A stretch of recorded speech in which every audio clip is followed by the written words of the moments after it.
Dobar dan ljudi, danas pokazujemo trik koji je izmislio osobno Miss Mak.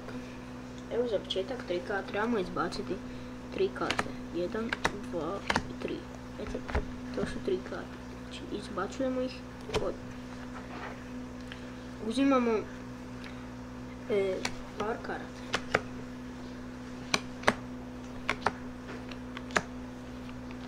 To jest 9 karata od prilike. Evo ga. Tu imamo 9 karata. Evo sad se sve vidi u videu. Evo ga. Prosti.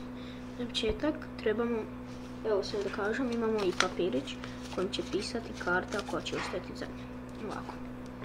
Pitat ćemo spektatora, samo sekund. Sada trebamo samo na sekund maknuti karte i ih opet poslagati.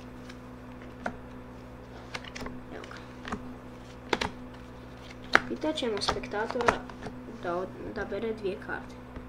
To će biti, na primjer, ova ili ova. Onda vi kažete koju ćemo izbaciti. Evo, ja ću ovu, a vi ste rekli sada ovako. Sada vi izaberete kartu, a spektator kaže koju ćemo izbaciti. Ovu ili ovu.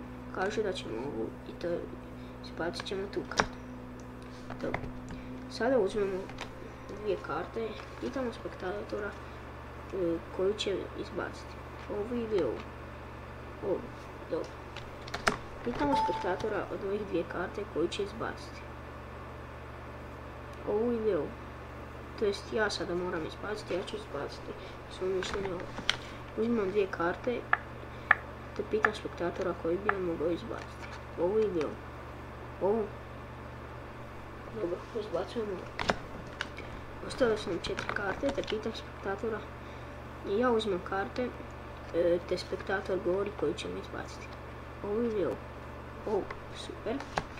Te uzimamo 2 karte i spektator pita i kaže spektator koju bi mi izbacili. Ovu ili ovu. Ovu. Dobro, izbacit ćemo ovu. Ostaje nam 2 karte koju ćemo izbaciti. Ovu ili ovu. Ovu. Dobro, izbacujemo magični pokret. 4 tref. Za sad uzimamo papirić kojim piše koja bi karta pobjedila. I to je naravno, evo pogledajte, 4 tref. Taj trik nisam izmislio ja, nego vrhunski mađioničar Miss Mak. Link je u descriptionu. Video gotov.